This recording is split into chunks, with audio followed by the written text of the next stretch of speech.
지금 유럽이 발칵 뒤집혔습니다. 전 세계에서 유일하게 한국인은 무료로 1년을 살 수 있는 나라가 있습니다.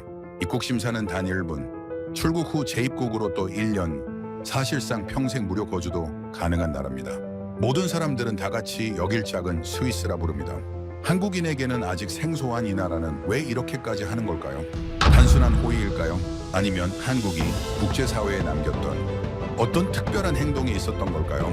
이 일은 단순한 선의의 보답이 아니라 한 나라가 또 다른 나라에게 얼마나 깊은 신뢰를 갖고 있는지, 그리고 한국이 세계에서 어떤 위치에 서 있는지를 보여주는 아주 중요한 사례입니다. 우린 지금부터 그 숨겨진 이야기를 파헤쳐 보겠습니다. 시작에 앞서 좋아요, 구독 눌러주시면 큰 힘이 됩니다. 안녕하세요. 저는 올해 나이 41살 데이비드 셜리반입니다. 캐나다에서 국제정책 분석가로 일하고 있죠. 제 일은 각국의 외교 전략과 국가 브랜드를 분석하는 겁니다. 그래서인지 저는 늘 냉정했어요. 숫자와 데이터로 세상을 봤고 감정보다는 논리를 믿었습니다. 2024년 가을, 제 책상 위에는 한국 관련 보고서가 쌓여 있었어요. 동료들은 한국 여권의 위상에 대해 입을 모아 칭찬했습니다. 비자 면제 국가 수가 세계 최상위권이라는 거였죠.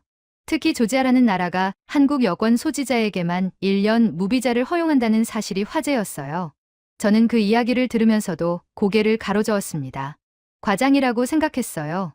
한국이 분명 성장한 나라인 건 맞지만 그 정도로 특별 대우를 받을 만한 이유가 있을까요? 제가 보기엔 미디어가 만들어낸 거짓에 가까웠습니다. 사람들은 자극적인 이야기를 좋아하니까요. 한국이라는 나라가 갑자기 떠오르는 건 이해할 수 있었지만 그게 실제 외교 현장에서 어떤 의미인지는 의문이었어요.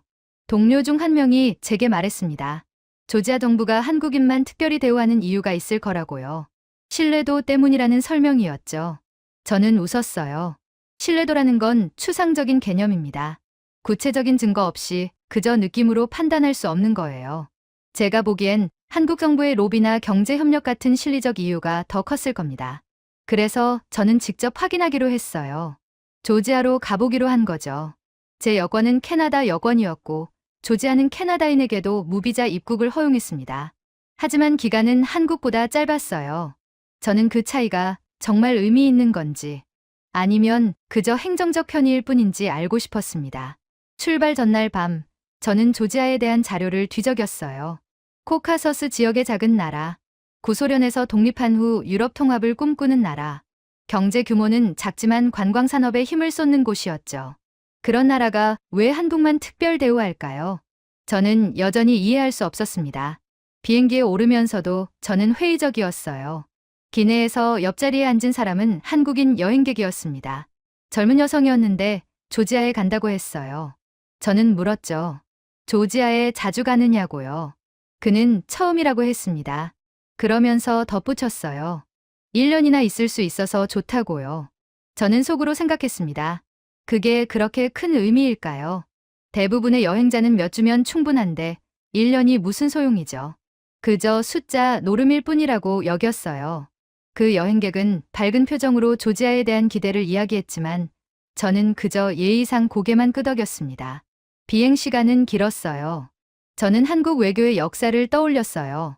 한국전쟁 이후 미국의 동맹국으로 성장했고 이후 경제 발전을 이루었죠. 그런데 그게 조지아 같은 나라에까지 영향을 미칠까요? 조지아는 러시아와 복잡한 관계에 있는 나라고 유럽연합 가입을 꿈꾸는 곳입니다. 한국과는 지리적으로도 역사적으로도 연결고리가 약해 보였어요. 트빌리시 공항에 도착했을 때는 이미 해가 지고 있었습니다. 공항 건물은 생각보다 현대적이었어요. 유리와 철골로 이루어진 구조가 깔끔했죠. 저는 입국 심사대로 향했습니다. 줄이 길었어요. 여러 나라에서 온 여행객들이 서 있었죠. 저는 줄을 서면서 주변을 관찰했습니다.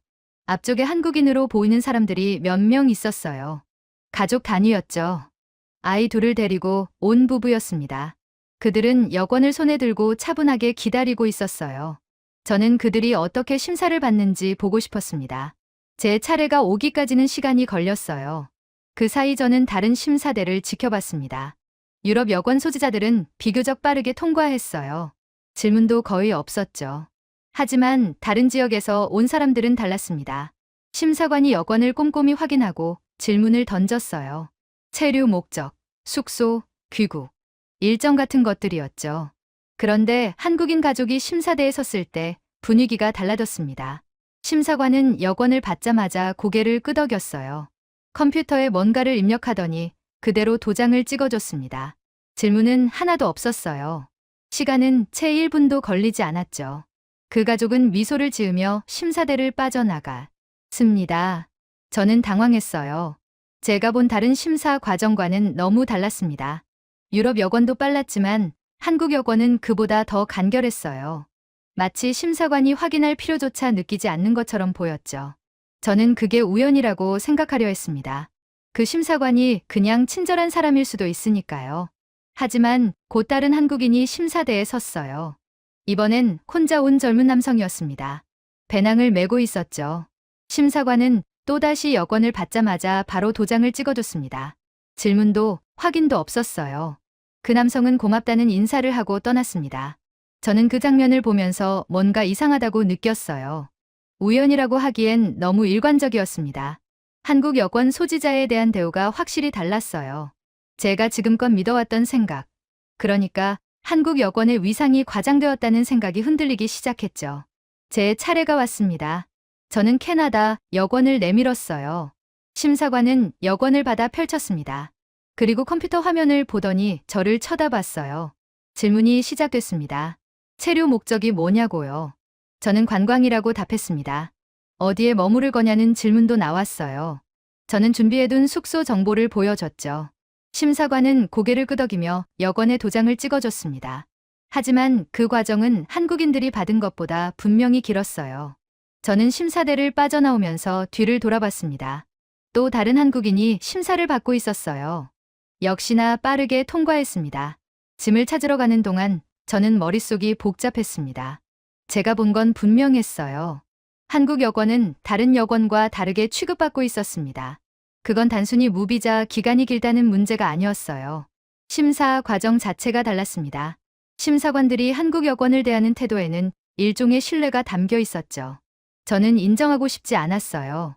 제가 틀렸다는 걸 받아들이기가 어려웠습니다. 하지만 눈앞에서 벌어진 일은 부정할 수 없었죠. 한국이라는 나라가 조지아에서 받는 대우는 제가 예상했던 것보다 훨씬 구체적이고 실질적이었습니다. 공항을 나와 택시를 탔어요. 트빌리시 시내로 향하는 동안 저는 창밖을 바라봤습니다. 어둠 속에 도시의 불빛이 반짝이고 있었어요. 저는 생각했습니다. 대체 왜일까요? 조지아는 왜 한국을 그렇게 대우하는 걸까요? 제가 알고 있던 논리로는 설명이 안 됐어요. 경제협력만으로는 부족했습니다. 단순한 로비로도 설명할 수 없었죠. 뭔가 더 깊은 이유가 있을 거라는 생각이 들었습니다. 그건 제가 지금껏 간과했던 부분일지도 몰라요. 호텔에 체크인하고 방에 들어갔습니다. 저는 침대에 앉아 오늘 본 것들을 되짚었어요. 심사대에서의 그 장면들. 한국 여권이 건네질 때마다 달라지던 분위기. 질문 없이 찍히던 도장 소리. 그 모든 게 제 머릿속에 남아 있었습니다. 저는 혼란스러웠어요. 제가 품고 온 선입견이 무너지고 있었죠. 한국 여권의 위상이 과장되었다고 믿었는데 그게 아닐 수도 있다는 생각이 들기 시작했습니다. 하지만 동시에 인정하기 싫었어요. 제 분석이 틀렸다는 걸 받아들이는 건 쉽지 않았습니다. 창밖을 보니 트빌리시의 밤이 깊어가고 있었어요. 저는 내일 뭘 해야 할지 생각했습니다. 더 많은 걸 봐야 할 것 같았어요. 공항에서의 경험만으로는 충분하지 않았죠. 저는 이 나라가 한국을 어떻게 보는지, 그리고 그 이유가 뭔지 더 깊이 알고 싶었습니다. 그날 밤 저는 쉽게 잠들지 못했어요. 머릿속에 질문들이 맴돌았습니다. 제가 놓치고 있던 건 뭘까요? 한국이라는 나라에 대해 제가 모르는 게 있는 걸까요? 아니면 제 분석 방식 자체가 잘못된 걸까요? 답은 아직 몰랐습니다. 하지만 한 가지는 분명했어요. 제가 캐나다에서 품고 온 확신은 이미 흔들리고 있었습니다. 그리고 그 흔들림은 이제 막 시작된 것 같았죠.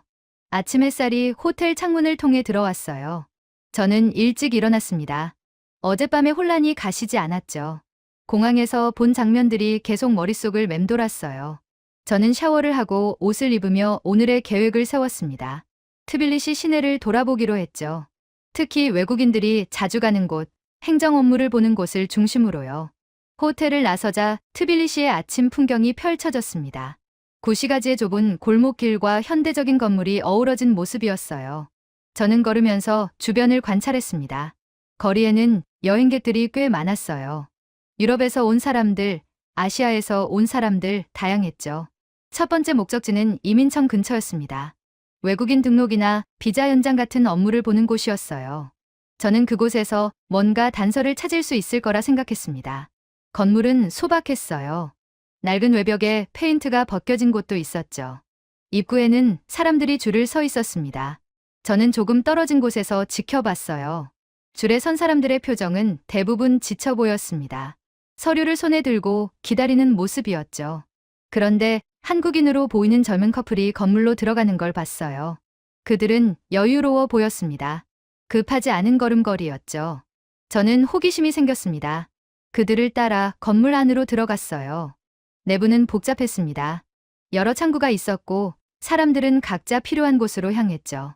저는 한국인 커플이 어느 창구로 가는지 봤습니다. 그들은 안내 데스크에서 직원과 짧게 이야기를 나눴어요.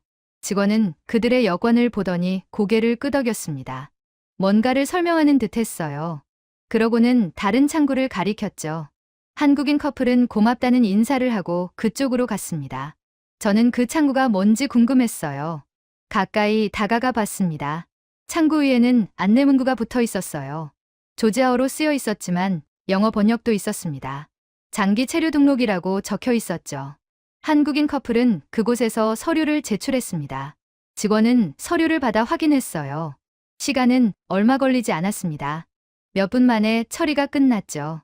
저는 그 광경을 보며 당황했어요. 다른 창구에서는 사람들이 긴 시간 동안 기다리고 있었습니다. 서류를 이것저것 요구받고 설명을 듣고 다시 나갔다가 오는 사람도 있었어요. 그런데 한국인 커플은 그런 과정 없이 빠르게 끝났습니다. 저는 안내 데스크로 갔어요. 직원에게 물었습니다. 한국인들은 왜 그렇게 빨리 처리되느냐고요. 직원은 잠시 생각하더니 대답했습니다. 한국 여권 소지자는 1년 무비자가 허용되기 때문에 절차가 간단하다고 했어요. 다른 나라 사람들은 체류 연장 신청을 해야 하지만 한국인은 그럴 필요가 없다는 거였죠. 저는 물었습니다. 그럼 한국인은 아예 등록 안 해도 되느냐고요. 직원은 고개를 저었어요. 등록은 해야 하지만 비자 연장 같은 복잡한 절차는 필요 없다고 했습니다. 그래서 시간이 짧게 걸린다는 설명이었죠. 저는 그 말을 듣고도 납득이 안 됐어요. 1년 무비자라는 게 단순히 편의 제공 수준이 아니라는 생각이 들었습니다. 행정 시스템 자체가 한국인을 위해 따로 설계된 것처럼 느껴졌어요. 다른 나라 사람들과 확연히 다른 대우였죠. 이민청을 나와 저는 시내를 걸었습니다. 머릿속은 여전히 복잡했어요. 왜일까요? 조지아는 왜 한국인에게만 이런 대우를 해주는 걸까요? 경제 협력 때문일까요? 아니면 다른 이유가 있을까요? 점심때쯤 저는 작은 식당에 들어갔습니다.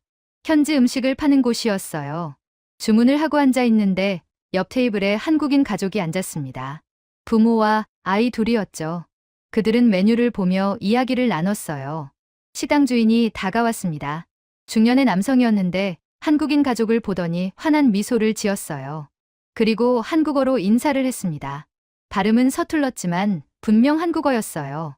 한국인 가족은 놀라며 웃었습니다. 주인은 자랑스럽게 말했어요. 한국 손님이 많아서 몇 마디 배웠다고요. 그러면서 메뉴를 설명해줬습니다. 어떤 음식이 한국 사람 입맛에 맞는지까지 알려줬죠. 한국인 가족은 고마워하며 주문했습니다. 저는 그 장면을 보며 또다시 놀랐어요. 조지아는 작은 나라입니다. 한국과는 지리적으로도 멀죠. 그런데 이곳 사람들은 한국인을 위해 언어까지 배우고 있었어요. 그건 단순한 친절이 아니었습니다. 뭔가 더 깊은 존중 같은 게 느껴졌죠. 식사를 마치고 저는 다시 걸었습니다. 구시가지를 지나 강변으로 향했어요. 쿠라강이 흐르는 곳이었죠. 강가에는 벤치가 있었고 사람들이 앉아 쉬고 있었습니다. 저도 한 벤치에 앉았어요. 옆에 앉은 노인이 있었습니다. 조지아 사람으로 보였어요. 저는 말을 걸어봤습니다. 영어를 할 줄 아느냐고요. 노인은 조금 할 줄 안다고 했습니다. 저는 물었어요. 이 도시에 외국인이 많으냐고요. 노인은 고개를 끄덕였습니다. 요즘 많이 늘었다고 했어요. 특히 한국 사람들이 많다고 했죠. 저는 왜 한국 사람이 많이 오느냐고 물었습니다. 노인은 잠시 생각하더니 말했어요. 한국 사람들은 좋다고요. 저는 그 말이 궁금했습니다. 어떤 면에서 좋으냐고 물었죠. 노인은 설명했어요. 한국 사람들은 예에 바르고 문제를 일으키지 않는다고 했습니다. 그리고 조지아를 존중한다고 했어요. 다른 나라 사람들은 가끔 무례하게 구는데 한국 사람들은 그렇지 않다는 거였죠. 저는 그 말을 듣고 생각했습니다. 조지아 사람들이 한국인을 좋아하는 이유가 단순히 경제적인 게 아니라는 걸 알았어요. 문화적 태도, 행동 방식 같은 게 영향을 준 거였죠. 저는 그걸 예상하지 못했습니다. 노인과 헤어지고 저는 숙소로 돌아왔어요. 해가 지고 있었습니다. 방에 들어가 침대에 앉았죠. 오늘 하루 본 것들을 정리했습니다. 이민청에서의 장면, 식당 주인의 태도, 노인의 말. 모든 게 한 방향을 가리키고 있었어요. 조지아는 한국을 특별하게 대우하고 있었습니다. 그건 분명했어요. 하지만 저는 여전히 완전히 이해할 수 없었습니다. 한국이 뭘 했기에 이런 신뢰를 얻은 걸까요? 그냥 여행자들이 예에 바르다는 이유만으로 이렇게까지 할까요? 저는 노트북을 꺼내 자료를 찾아봤습니다. 한국과 조지아의 외교 관계를 검색했어요. 자료는 많지 않았습니다. 양국은 구소련 해체 이후 수교했고 경제 협력을 조금씩 늘려왔다는 정도였죠. 특별히 눈에 띄는 사건은 없었어요. 그런데 한 기사가 눈에 들어왔습니다. 한국이 조지아의 유럽연합 가입을 지지한다는 내용이었어요. 구체적인 지원 계획도 있었죠. 저는 그걸 읽으며 고개를 끄덕였습니다. 외교적 지지가 영향을 줬을 수도 있겠다고 생각했어요. 하지만 그것만으로는 부족했습니다. 다른 나라들도 조지아를 지지하는 곳이 많았어요. 유럽연합 국가들, 미국도 마찬가지였죠. 그런데 왜 한국만 이렇게 특별한 대우를 받는 걸까요? 저는 창밖을 봤습니다. 트빌리시의 밤 풍경이 보였어요. 불빛이 반짝이는 도시였죠. 저는 생각했습니다. 내일은 더 깊이 파고들어야겠다고요. 조지아 사람들이 한국을 보는 시선 속에 뭔가 제가 모르는 게 있을 거라는 느낌이 들었습니다. 침대에 누웠지만 잠은 오지 않았어요.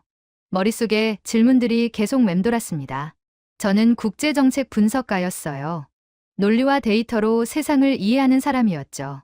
그런데 지금 제 앞에 펼쳐진 현실은 논리만으로는 설명되지 않았습니다. 한국이라는 나라에 대해 제가 놓친 게 있는 걸까요?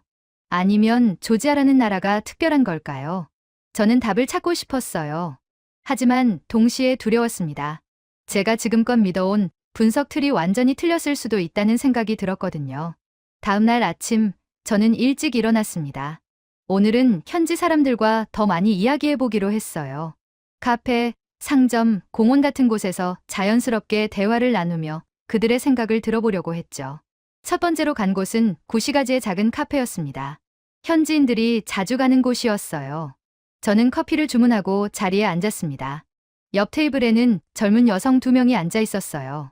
조지아어로 대화하고 있었죠. 저는 영어로 말을 걸어봤습니다. 실례지만 잠깐 물어봐도 되느냐고요. 그들은 친절하게 괜찮다고 했어요. 저는 물었습니다. 조지아에 한국 사람이 많이 오느냐고요.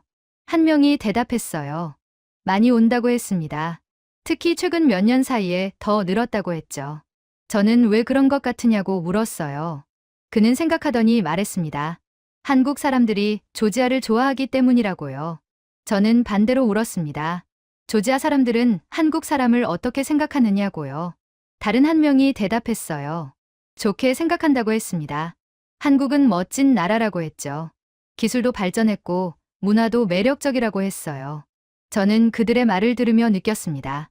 조지아 사람들이 한국을 보는 시선에는 단순한 호감 이상의 뭔가가 있었어요.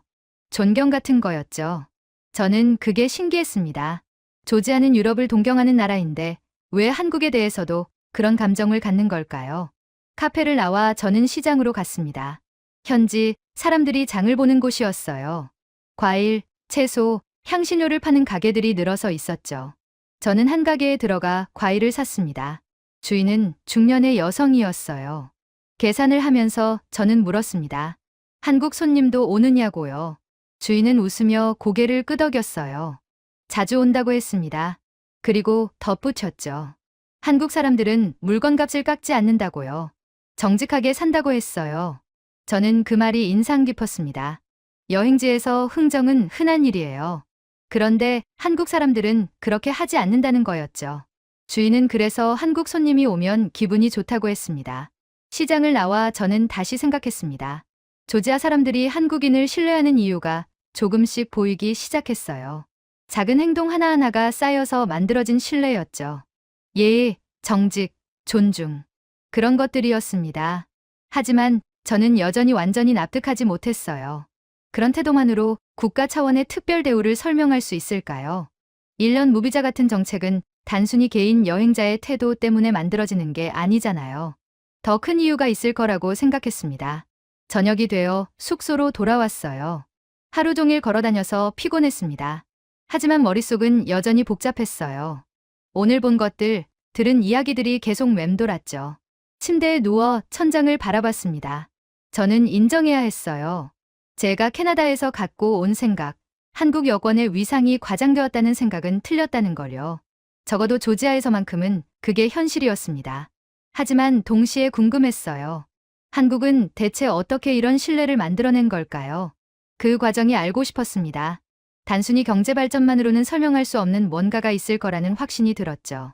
그날 밤, 저는 처음으로 한국이라는 나라에 대해 진지하게 생각했습니다. 제가 지금껏 피상적으로만 알고 있었다는 걸 깨달았어요. 그리고 더 알고 싶다는 생각이 들었죠. 조지아가 한국을 보는 시선 속에는 제가 놓쳤던 중요한 뭔가가 숨어 있었습니다. 다음 날, 저는 조지아 외교부 산하 문화교류센터를 찾아갔습니다. 사전에 약속을 잡았어요. 한국과 조지아의 관계에 대해 더 깊이 알고 싶다고 했죠. 건물은 시내 중심가에 있었습니다. 현대적인 외관이었어요. 접수대에서 제 신분을 밝히자 직원이 안내해줬습니다. 복도를 따라 걸어가며 벽에 걸린 사진들을 봤어요. 여러 나라 대표단과의 회의 장면, 문화행사 사진들이었죠.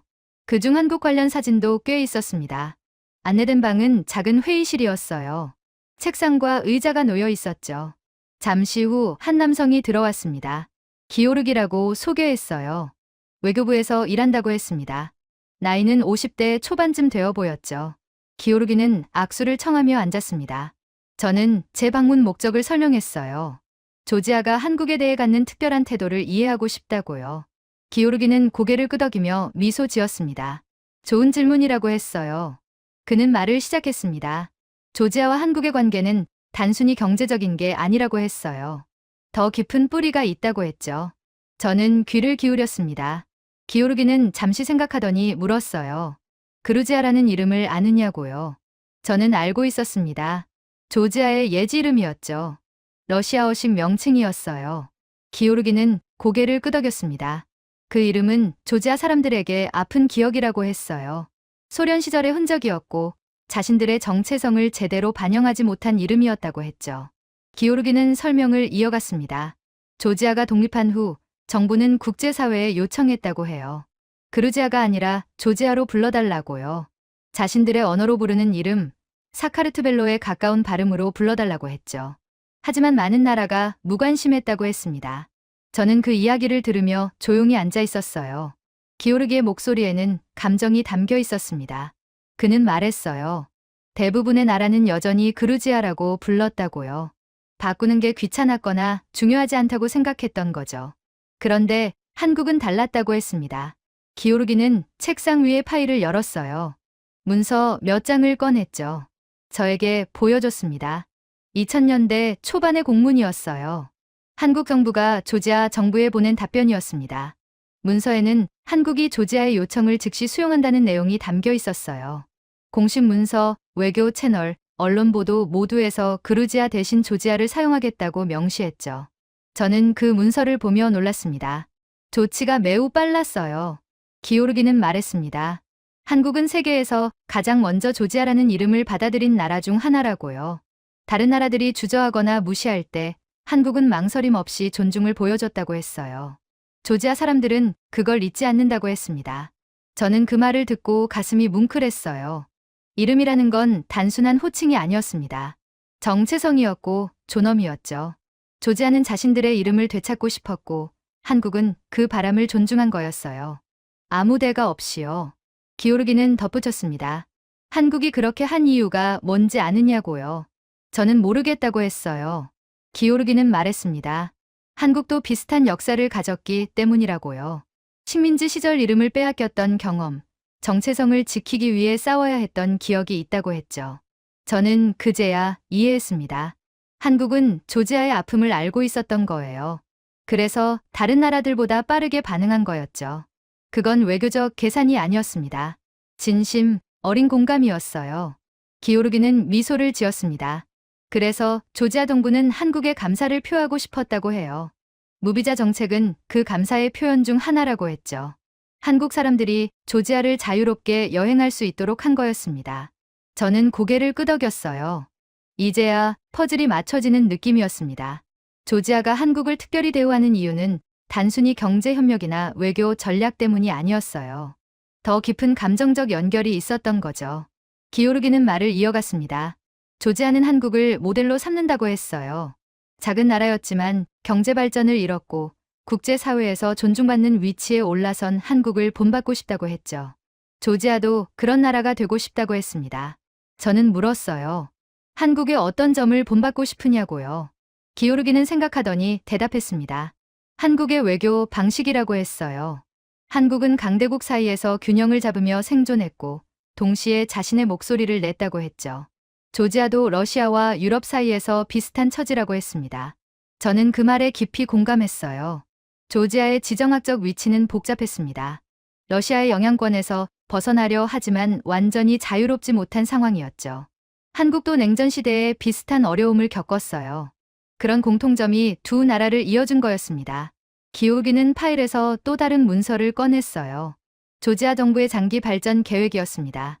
그중 한 섹션에는 한국과의 협력 방안이 적혀 있었어요. 기술 교육, 산업 협력, 문화 교류 같은 것들이었죠. 저는 그 문서를 보며 놀랐습니다. 조지아는 한국과의 관계를 단순한 우호 관계 이상으로 여기고 있었어요. 전략적 파트너로 생각하고 있었죠. 저는 물었습니다. 한국 정부도 이런 계획을 알고 있느냐고요. 기오르기는 고개를 끄덕였어요. 양국 정부는 정기적으로 협의한다고 했습니다. 규모는 크지 않지만 꾸준히 협력을 넓혀가고 있다고 했죠. 조지아 입장에서 한국은 신뢰할 수 있는 파트너라고 했습니다. 회의를 마치고 저는 건물을 나왔어요. 머릿속은 복잡했습니다. 기오르기가 들려준 이야기는 제가 예상했던 것보다 훨씬 깊었어요. 한국과 조지아의 관계는 단순한 외교 관계가 아니었습니다. 서로의 아픔을 이해하고 미래를 함께 그려가는 관계였죠. 저는 거리를 걸으며 생각했습니다. 한국이 조지아의 이름을 존중했다는 사실이 계속 마음에 남았어요. 그건 작은 일처럼 보일 수 있었습니다. 하지만 조지아 사람들에게는 큰 의미였죠. 누군가 자신들의 정체성을 인정해준다는 건 강력한 경험이었어요. 저는 한국이라는 나라를 다시 보게 됐습니다.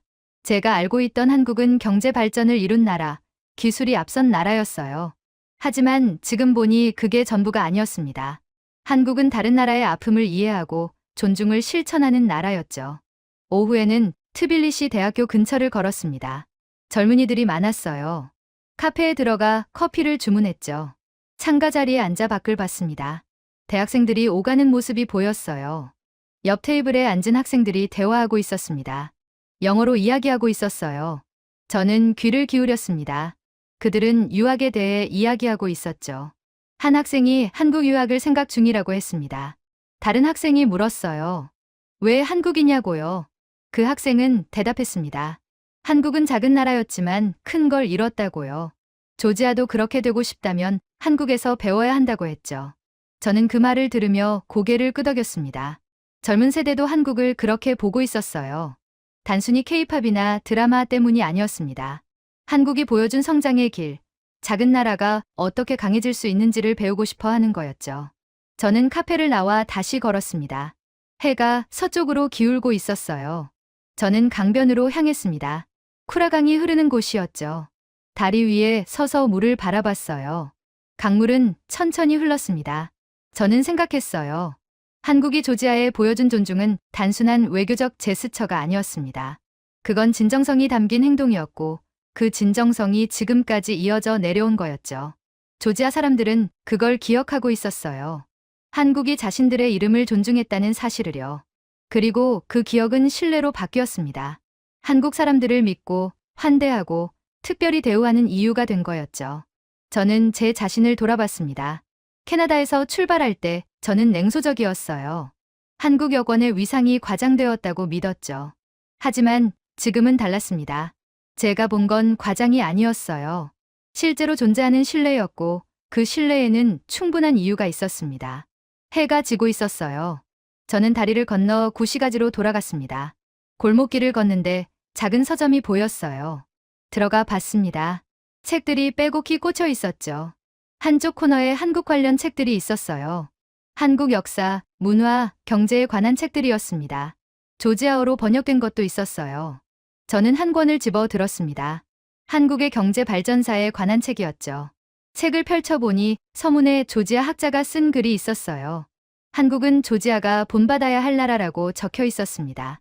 작은 나라가 어떻게 세계 무대에서 목소리를 낼 수 있는지 보여준 사례라고 했죠. 저는 책을 덮고 제자리에 꽂았습니다. 서점을 나와 숙소로 향했어요.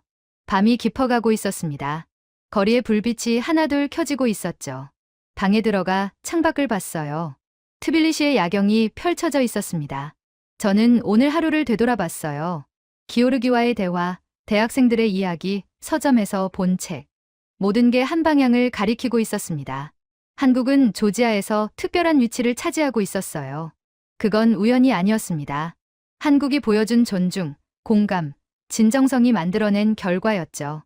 조지아는 그걸 잊지 않았고 그 기억을 신뢰로 바꿨습니다. 저는 침대에 누웠습니다. 피곤했지만 머릿속은 또렷했어요. 한국이라는 나라에 대해 제가 갖고 있던 이미지가 완전히 바뀌고 있었습니다. 제가 놓쳤던 게 뭔지 이제야 보이기 시작했어요. 한국의 힘은 단순히 경제력이나 기술력에만 있지 않았습니다. 다른 나라를 대하는 태도, 존중과 공감을 실천하는 방식에도 있었어요. 그게 조지아 같은 나라에 깊은 인상을 남긴 거였죠. 저는 천장을 바라보며 생각했습니다. 국제정치 분석가로서 저는 늘 논리와 데이터에 의존했어요. 하지만 지금 제 앞에 펼쳐진 현실은 그것만으로는 설명되지 않았습니다. 감정, 기억, 정체성 같은 것들이 외교 관계에 얼마나 중요한지 깨달았죠. 조지아가 한국을 대하는 방식은 단순한 정책이 아니었어요. 마음에서 우러나온 신뢰였습니다. 그 신뢰는 한국이 먼저 보여준 존중에서 시작된 거였죠. 작은 행동 하나가 이렇게 큰 결과를 만들어낸다는 사실이 놀라웠습니다. 밤은 깊어갔어요. 저는 눈을 감았습니다. 내일은 뭘 더 알게 될까요? 한국에 대해, 조지아에 대해, 그리고 제 자신에 대해서요. 저는 이 여행이 단순한 취재 이상의 의미를 갖게 될 거라는 걸 느끼고 있었습니다. 마지막 날 아침이었습니다. 저는 조지아 국립기록 보관소를 방문하기로 했어요. 기오르기가 추천해준 곳이었죠. 그곳에는 조지아의 외교 기록이 보관되어 있다고 했습니다. 건물은 시내에서 조금 떨어진 곳에 있었어요. 입구에서 신분증을 보여주고 들어갔습니다. 내부는 조용했어요. 높은 천장과 긴 복도가 이어져 있었죠. 안내를 받아 자료실로 향했습니다. 책상과 서가가 정돈되어 있었어요. 담당 직원이 제게 자료를 가져다 줬습니다. 조지아와 한국의 외교 관계 문서였어요. 2000년대 초반부터 최근까지의 기록이었죠. 저는 천천히 페이지를 넘겼습니다.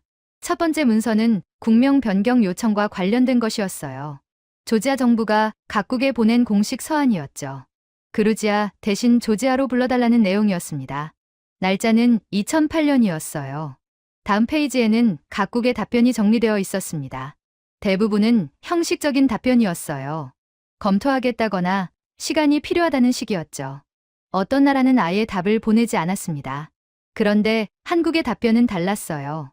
문서에는 한국 외교부의 공식 회신이 첨부되어 있었습니다. 요청을 즉시 수용한다는 내용이었죠. 모든 공식 문서와 외교 채널에서 조지아라는 명칭을 사용하겠다고 명시했어요. 저는 그 문서를 보며 멈췄습니다. 한국의 답변은 다른 나라들과 확연히 달랐어요. 주저함이 없었죠. 조지아의 요청을 존중한다는 의지가 분명하게 드러나 있었습니다. 다음 문서는 그 이후의 기록이었어요. 조지아 정부 내부에서 오간 메모였습니다. 한국의 신속한 대응에 감사를 표하는 내용이었죠. 한국을 신뢰할 수 있는 파트너로 여긴다는 문장이 눈에 들어왔어요. 저는 페이지를 계속 넘겼습니다. 이후 양국 간 교류가 늘어난 기록이 있었어요.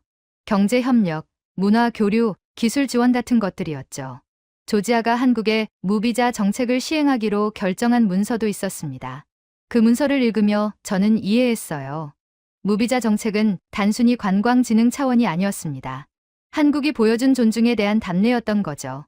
조지아는 자신들의 정체성을 인정해준 한국에 감사하고 싶었던 겁니다. 자료실을 나와 저는 다시 시내로 돌아왔어요. 길을 걸으며 생각에 잠겼습니다. 한국이 조지아의 이름을 존중했다는 건 작은 일처럼 보일 수 있었어요. 하지만 조지아에게는 큰 의미였죠. 조지아는 오랫동안 강대국의 그늘 아래 있었습니다. 소련의 지배를 받았고 독립 후에도 러시아의 영향력에서 자유롭지 못했어요. 자신들의 목소리를 내기 어려운 상황이었죠. 그런 조지아에게 한국의 존중은 특별했던 겁니다. 저는 공원 벤치에 앉았습니다. 주변에는 사람들이 오가고 있었어요. 아이들이 뛰어놀고 노인들이 산책하는 평화로운 풍경이었죠. 저는 그 모습을 보며 깨달았습니다. 외교라는 건 단순히 국익의 계산이 아니었어요. 사람과 사람 사이의 관계처럼 존중과 신뢰가 중요했습니다. 한국은 그걸 알고 있었던 거죠. 조지아를 대할 때 단순히 작은 나라로만 보지 않았어요. 존중받아야 할 주체로 본 겁니다. 오후에는 트빌리시 구시가지를 다시 걸었습니다. 며칠 동안 봤던 풍경이었지만 이제는 다르게 보였어요. 거리의 한국 식당, 한글로 된 간판, 한국 관광객들. 그 모든 게 우연이 아니었습니다. 작은 카페에 들어가 커피를 주문했어요. 주인은 중년의 여성이었습니다. 저는 물었죠. 한국 손님이 자주 오느냐고요. 주인은 웃으며 대답했어요. 많이 온다고요. 그리고 덧붙였습니다. 한국 사람들은 항상 고맙다고 인사한다고요. 저는 그 말이 인상 깊었습니다. 작은 예의였지만 그게 쌓이면 신뢰가 된다는 걸 알았어요. 한국 여행자들이 보여준 태도가 조지아 사람들에게 좋은 인상을 남긴 거였죠. 카페를 나와 강변으로 향했습니다. 쿠라강이 흐르는 곳이었어요. 다리 위에 서서 물을 바라봤습니다. 해가 서쪽으로 기울고 있었죠. 저는 이 여행을 돌아봤습니다. 캐나다에서 출발할 때 저는 확신에 차 있었어요. 한국 여권의 위상이 과장되었다고 믿었죠. 조지아의 무비자 정책도 단순한 외교적 제스처일 거라고 생각했습니다. 하지만 저는 완전히 틀렸어요. 조지아에서 본 것은 과장이 아니었습니다. 진짜 신뢰였어요. 그 신뢰는 하루아침에 만들어진 게 아니었죠. 한국이 보여준 존중, 한국 사람들이 쌓아온 평판, 양국이 공유한 역사적 공감. 그 모든 게 합쳐져 만들어진 결과였습니다. 저는 제 자신을 돌아봤어요. 국제정책 분석가로서 저는 늘 데이터와 논리에 의존했습니다. 하지만 그것만으로는 세상을 제대로 이해할 수 없다는 걸 깨달았죠. 감정, 기억, 정체성 같은 것들이 외교에 얼마나 중요한지 알게 됐습니다. 한국은 조지아에게 단순히 경제적 파트너가 아니었어요. 자신들을 이해하고 존중해준 나라였습니다. 조지아의 아픔을 공감하고 그 아픔에 응답한 나라였죠. 그래서 조지아 사람들은 한국을 특별하게 여기는 겁니다. 저녁이 되어 숙소로 돌아왔습니다. 짐을 싸기 시작했어요. 내일이면 캐나다로 돌아가야 했죠. 하지만 제 마음은 이미 변해 있었습니다. 이 여행은 단순한 취재 이상의 의미를 가졌어요. 창밖을 보니 트빌리시의 밤이 깊어가고 있었습니다. 불빛이 반짝이는 도시 풍경이었어요. 저는 이곳에서 많은 걸 배웠습니다. 한국에 대해, 조지아에 대해, 그리고 제 자신에 대해서요. 침대에 앉아 노트를 펼쳤습니다. 며칠 동안 기록한 내용들이 가득했어요. 공항에서의 첫 충격, 이민청에서 본 광경, 기오르기와의 대화, 기록 보관소에서 읽은 문서들. 모든 게 한 이야기로 이어져 있었습니다. 저는 펜을 들었어요. 마지막 페이지에 뭔가를 쓰고 싶었습니다. 이 여행의 결론 같은 거였죠. 잠시 생각하다가 글을 쓰기 시작했어요. 한국의 힘은 제가 생각했던 것과 달랐습니다. 경제, 규모나 기술력만이 아니었어요. 다른 나라를 대하는 태도, 사람을 존중하는 방식에 있었죠. 조지아는 그걸 알고 있었고, 그래서 한국을 신뢰하는 겁니다. 저는 글을 쓰며 깨달았어요. 선진국이라는 건 단순히 잘 사는 나라를 의미하지 않는다는 걸요. 다른 나라를, 다른 사람을 어떻게 대하느냐가 더 중요했습니다. 한국은 그걸 보여준 거였어요. 노트를 덮고 저는 창밖을 봤습니다. 조지아에서의 마지막 밤이었어요. 내일이면 이곳을 떠나지만 이 경험은 제 안에 남을 거였습니다. 한국을 보는 제 시선이 완전히 바뀌었으니까요. 저는 이제 알았습니다. 한국이 조지아에서 받는 대우는 우연이 아니라는 걸요. 한국이 먼저 보여준 존중과 진정성이 만들어낸 결과였습니다. 그 존중은 정책으로 이어졌고 신뢰로 자라났죠. 조지아 사람들은 한국을 잊지 않았어요. 자신들의 이름을 존중해준 나라, 자신들의 아픔을 이해해준 나라. 그래서 한국 사람들을 환대하고 한국을 미래의 모델로 삼는 겁니다. 저는 침대에 누웠습니다. 피곤했지만 마음은 편안했어요. 이 여행이 제게 준 건 단순한 정보가 아니었습니다. 세상을 보는 새로운 눈이었죠. 캐나다로 돌아가면 저는 보고서를 쓸 겁니다. 하지만 그 보고서는 제가 처음 계획했던 것과는 다를 거예요. 한국 여권의 위상을 비판하는 글이 아니라 그 위상이 어떻게 만들어졌는지 설명하는 글이 될 겁니다. 한국은 단순히 경제 발전을 이룬 나라가 아니었어요. 다른 나라의 정체성을 존중하고 약자의 목소리에 귀 기울이는 나라였습니다. 그게 진짜 힘이라는 걸 조지아가 가르쳐 준 거였죠. 밤은 깊어갔습니다. 저는 눈을 감았어요. 내일이면 비행기를 타고 떠나겠지만 이곳에서의 기억은 평생 남을 겁니다. 조지아에서 만난 사람들, 들었던 이야기들, 느꼈던 감정들. 모든 게 제 안에 새겨졌어요. 한국이라는 나라를 다시 보게 됐습니다. 제가 놓치고 있던 걸 발견했죠. 국제정치를 분석할 때 데이터만 봐서는 안 된다는 것도 배웠어요. 사람의 마음, 역사의 기억, 작은 존중의 힘. 그런 것들이 더 중요할 때가 있습니다. 조지아는 작은 나라였지만 제게 큰 교훈을 줬어요. 한국은 멀리 있는 나라였지만 이제는 가깝게 느껴졌습니다. 저는 이 여행을 통해 많은 걸 얻었어요. 그중 가장 큰 건 제 자신을 돌아볼 기회였습니다. 제가 얼마나 편협했는지, 얼마나 많은 걸 놓치고 있었는지 깨달았어요. 선입견 없이 세상을 보는 게 얼마나 중요한지도 알았습니다. 그리고 무엇보다 존중이 얼마나 강력한 힘인지 배웠죠. 저는 마지막으로 창밖을 봤습니다. 트빌리시의 불빛이 여전히 반짝이고 있었어요. 저 불빛 하나하나 아래에는 사람들의 삶이 있었죠. 한국을 존중하는 마음, 한국에 대한 신뢰를 품고 사는 사람들이었습니다. 잠이 들기 전 저는 생각했습니다. 한국의 진짜 힘은 기술이 아니라 사람에게 있었다고요. 조지아가 한국을 특별하게 대우하는 이유도 거기에 있었습니다. 존중을 아는 나라, 다른 이의 아픔을 이해하는 나라. 그게 진정한 선진국이었어요.